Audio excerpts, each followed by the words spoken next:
Olá, amantes de histórias. Sejam muito bem-vindos ao Alma Books. Aqui você encontra os melhores livros clássicos, ficcionais e não ficcionais. Todos em domínio público. No Alma Books os livros ganham voz e a sua imaginação decola sem pagar passagem. Se você curtir a viagem, não esqueça de dar um like. Se inscreva agora mesmo, para não perder nenhuma aventura futura. Então, prepare os fones, relaxe e aproveite. Noite de Bunterkhan, por John Galsworthy. Por que é que em alguns lugares há uma sensação de que a vida é uma só, não apenas um longo espetáculo para os olhos humanos, mas uma coisa única que respira, brilha e cresce, da qual não somos uma parte mais importante do que as andorinhas e pegas, os potros e ovelhas nos prados, os sicomoros e freixos e flores nos campos, as rochas e pequenos riachos brilhantes, ou mesmo as longas nuvens fofas e seus condutores que gritam suavemente, os ventos? É verdade que registramos essas partes do ser, e elas, até onde sabemos, não nos registram. No entanto, é impossível sentir, em lugares como os que menciono, a sensação ocupada, seca e complacente de ser tudo o que importa, que em geral nós, humanos, temos tão fortemente. Nesses lugares raros, que estão sempre em terras remotas, intocados pelas vantagens da civilização, temos consciência de uma envolvente teia ou névoa de espírito, o espectro glamouroso e melancólico de todas as formas desaparecidas que um dia viveram ali em tão estreita camaradagem. Era domingo de início de junho quando me deparei com uma dessas, lá no fundo do oeste. Eu havia caminhado 30 quilômetros com minha mochila, e, como não havia lugar na pequena pousada da pequenina vila, eles me indicaram um portãozinho, através do qual, por um caminho que descia por um campo, eu chegaria a uma casa de fazenda onde poderia encontrar alojamento. Quando cheguei àquele campo, senti dentro de mim uma satisfação peculiar e sentei-me em uma pedra para deixar esse sentimento crescer. Em um velho azevinho enraizado na margem, a cerca de 50 metros de distância, duas pegas evidentemente tinham um ninho, pois elas estavam indo e vindo, evitando minha vista o máximo possível, mas com uma certa confiança furtiva que fazia com que eu sentisse que eles tinham há muito tempo direito prescritivo sobre aquele lugar de moradia. Ao redor, até onde a vista alcançava, mal havia 1 metro de terreno plano. Tudo era colina e vale, que há muito tempo haviam sido recuperados da charneca, e contra as dobras distantes das colinas, a casa da fazenda e seus celeiros de palha eram apenas visíveis, aninhados entre faias e algumas árvores escuras, com uma coroa suave e brilhante de sol sobre o todo. Um vento suave trazia um leve farfalhar vindo daquelas faias e de uma grande tilha que se erguia isolada. Com esse vento, algumas pequenas nuvens nevadas, muito altas e fugazes naquele céu azul, estavam sempre se movendo. Mas o que mais me impressionou foram os botões de ouro. Nunca o campo foi tão iluminado por aquelas pequenas lâmpadas, aquelas pequenas peças brilhantes de porcelana com flores da grande cerâmica. Elas cobriam todo o terreno, como se a luz do sol tivesse caído do céu, em dezenas de milhões de pátinas douradas, e os campos abaixo também, até o que era evidentemente um riacho, estavam igualmente densos com seu extraordinário calor e glória.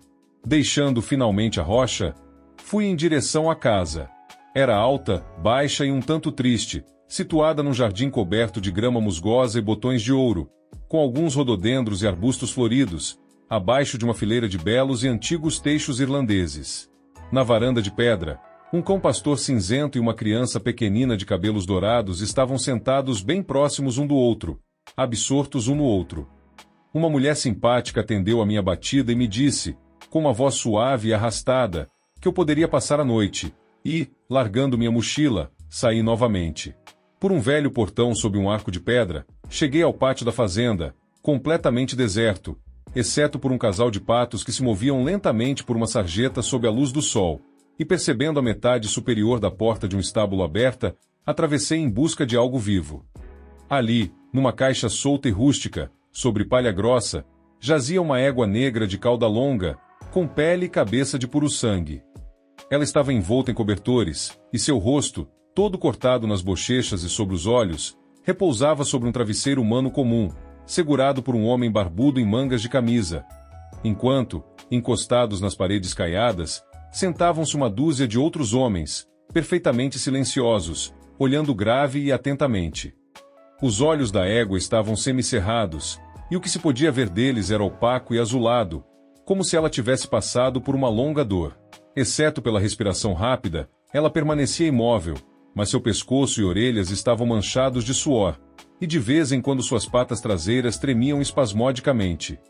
Ao me ver à porta, ela levantou a cabeça, emitindo um ruído estranho, meio humano, mas o homem barbudo imediatamente colocou a mão em sua testa e, com um "ai, minha querida, ai, minha linda", apertou-a novamente, enquanto com a outra mão afufava o travesseiro para a bochecha dela. E, quando a égua obedientemente deixou a cabeça cair, um dos homens disse em voz baixa: "Nunca vi nada tão parecido com um cristão." E os outros ecoaram em coro: "Como um cristão, como um cristão." Era doloroso observá-la, e segui pela estrada da fazenda até um antigo pomar, onde as macieiras ainda estavam floridas, com abelhas, bem pequenas, ocupadas com as flores, cujas pétalas caíam sobre as folhas do cais e botões de ouro na grama alta. Escalando a margem na extremidade oposta, encontrei-me em um prado como, tão selvagem e, no entanto, tão exuberante, acho que nunca vi. Ao longo de uma sebe de sua extensão sinuosa, havia uma massa de flores de maio rosa, e entre dois pequenos riachos cresciam quantidades de íris de água amarelas, punhais, como as chamam. A orquídea vestido de estampa também estava por toda a parte na grama, e sempre os botões de ouro. Grandes pedras cobertas de musgo amarelado estavam espalhadas entre os freixos azevinhos escuros, e através de um bosque de faias do outro lado, como Corot poderia ter pintado, uma garota corria, seguida por um jovem, que pulou da margem e desapareceu. Tordos, melros, jaflis, cucos e um outro passarinho muito monótono cantavam em pleno, e isso, com o som dos riachos e do vento, e as formas das rochas e árvores, as cores das flores e o calor do sol, dava a sensação de estar perdido em uma natureza selvagem. Alguns pôneis vieram lentamente do outro lado, pequenas criaturas emaranhadas, com cabeças de cigano, olharam fixamente e partiram novamente em alta velocidade. Era exatamente um daqueles lugares onde, a qualquer dia, o espírito de toda a natureza poderia surgir em uma daquelas brechas brancas que separam as árvores e as rochas. Mas, embora eu tenha ficado sentado por um longo tempo esperando, torcendo, ela não veio. Todos tinham ido embora do estábulo quando voltei para a fazenda, exceto a ama barbada e um sujeito alto, que poderia ser o gaulês moribundo, pois estava agachado na palha, e a égua estava dormindo, com a cabeça entre os joelhos da ama. Naquela noite, acordei às 2 horas e encontrei o dia quase tão claro quanto o dia, com o luar entrando pelas cortinas finas. E, tomado pela sensação que nós, criaturas da rotina, raramente sentimos, de quanta beleza e estranheza deixamos passar sem nunca estender a mão para agarrar, me levantei, me vesti, desci as escadas furtivamente e saí. Nunca houve uma noite de beleza tão congelante, nunca houve tanta tranquilidade onírica. O vento havia parado, e o silêncio era tal que mal se queria pisar na grama. Do gramado e dos campos parecia surgir uma névoa, na verdade, o luar refletia nos botões de ouro orvalhados. E, sobre esse brilho fantasmagórico, as sombras dos teixos caíam em densas faixas negras. De repente, lembrei-me da égua. Como ela estava passando, esta noite maravilhosa. Abrindo a porta do pátio muito suavemente, atravessei na ponta dos pés. Uma luz estava acesa em seu compartimento, e eu podia ouvi-la fazendo o mesmo barulho meio humano que fizera à tarde, como se estivesse se perguntando sobre seus sentimentos. Instantaneamente a voz do homem barbudo falando com ela como se falasse com uma criança. "Acabou, minha querida, você já está há muito tempo por aí. E aí, minha amada, deixe o velho Jack te transformar." Então veio um arrastar de pés na palha, um baque, aquele suspiro meio humano, e sua voz novamente: "Coloque sua cabeça no pilar, essa é minha linda garota. O velho Jack não te machucaria, nem se você fosse a rainha." Então, apenas sua respiração rápida podia ser ouvida, e sua tosse e murmúrio, enquanto ele se acomodava mais uma vez em sua longa vigília. Aproximei-me silenciosamente da janela, mas ela me ouviu imediatamente, e ao movimento de sua cabeça, o velho sentou-se, piscando os olhos para fora da densa cabeleira e barba grisalhas. Abrindo a porta, eu disse: "Posso entrar?" "Entre, Zur, se você quiser." Sentei-me ao lado dele num saco. E por algum tempo não falamos, observando-nos. Uma das suas pernas era manca, de modo que ele tinha que mantê-la esticada o tempo todo, e ele parecia terrivelmente cansado, de um cansaço acinzentado. Você é um ótimo enfermeiro, eu disse finalmente. Deve ser um trabalho cansativo ficar aqui a noite toda vigiando. Seus olhos brilhavam. Eram daquele tipo de cinza brilhante através do qual a alma olha. Não, disse ele. Não se inveje por um animal idiota. Coitadinhos, eles não conseguem se ajudar. Muitas são as noites em que me juntei a cavalos e feras. Então, eu não suporto ver essas criaturas idiotas. E colocando a mão nas orelhas da égua, eles dizem que cavalos não têm alma. Acredito que eles têm almas como nós. Muitos cristãos que vi não têm alma de cavalo. O mesmo acontece com as feras e o navio, só que eles não conseguem expressar suas opiniões. E para onde, eu disse, você acha que eles vão quando morrem? Ele olhou para mim de um jeito um tanto estranho, imaginando talvez que eu estivesse levando para alguma armadilha. Certificando-se também de que eu era um verdadeiro estranho, sem poder sobre seu corpo ou alma, pois pessoas humildes devem ser cuidadosas no campo. Então, tranquilizado e balançando a cabeça na barba, ele respondeu com conhecimento de causa. Não acho que eles vão tão longe. Você já viu os espíritos deles? Não, eu nunca vi nenhum.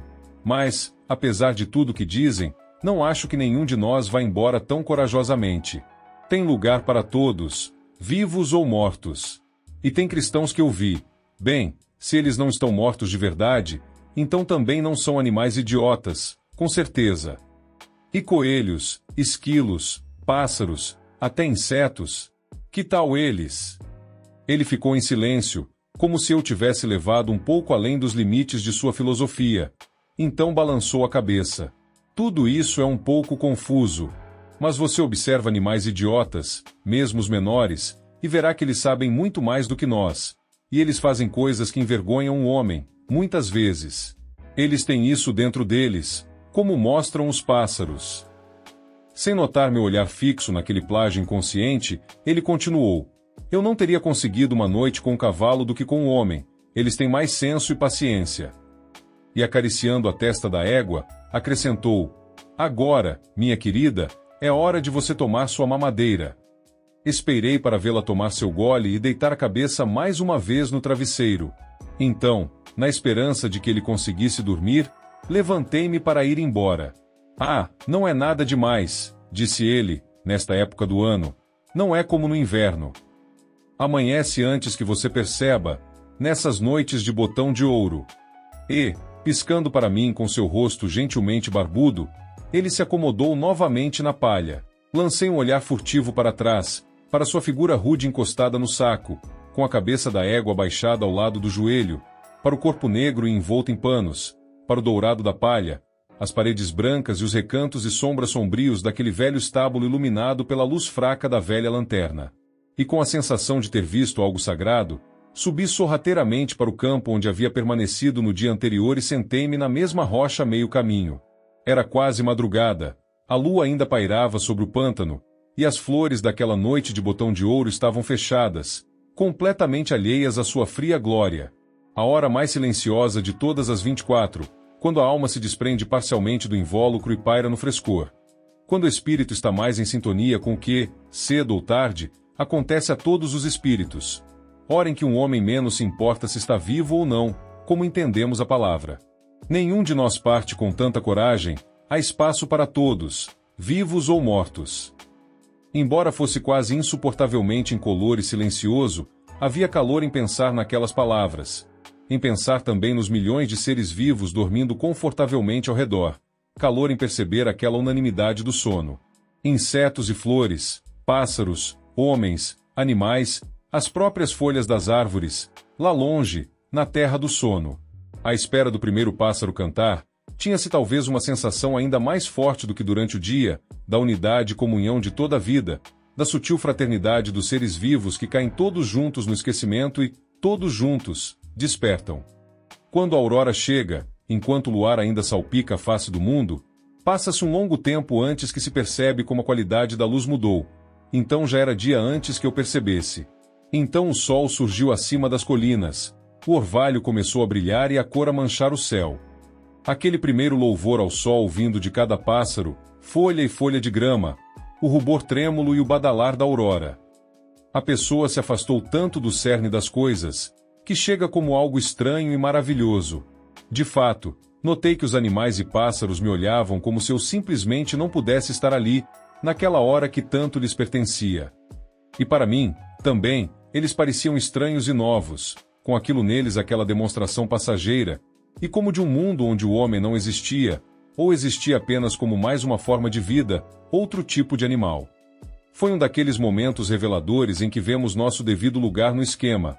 Ultrapassamos nosso pensamento verdadeiramente religioso. Homem, centro do universo, que fundou a maioria das religiões. Um desses momentos em que nossa suprema importância não se esvai nem no banho do mais puro êxtase espiritual, nem no fluido claro do conhecimento científico, e vemos claramente, com os olhos da verdadeira religião, o homem desempenhando seu pequeno, não indigno, papel no grande jogo da perfeição. Mas foi então que começou a glória suprema daquele amanhecer, o desabrochar e o acender dos botões de ouro. Não vi nenhum de perto, mas, de repente, eles despertaram, os campos mais uma vez um brilho dourado.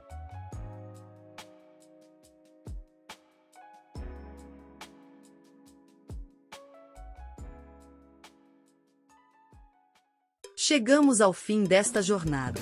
Esperamos que tenha curtido cada minutinho. Se você gostou e quer mais histórias para embalar seus dias, não se acanhe. Conte para nós, deixe nos comentários qual a próxima obra que você quer ouvir aqui no canal. Sua sugestão pode ser o nosso próximo destino. Clica no inscrever-se para não perder nenhuma novidade. Deixa aquele like maroto para a gente saber que você está curtindo. E ativa o sininho para ser o primeiro a embarcar em novas aventuras literárias. Muitíssimo obrigada por nos acompanhar até o final. Sua companhia é a melhor parte da nossa história.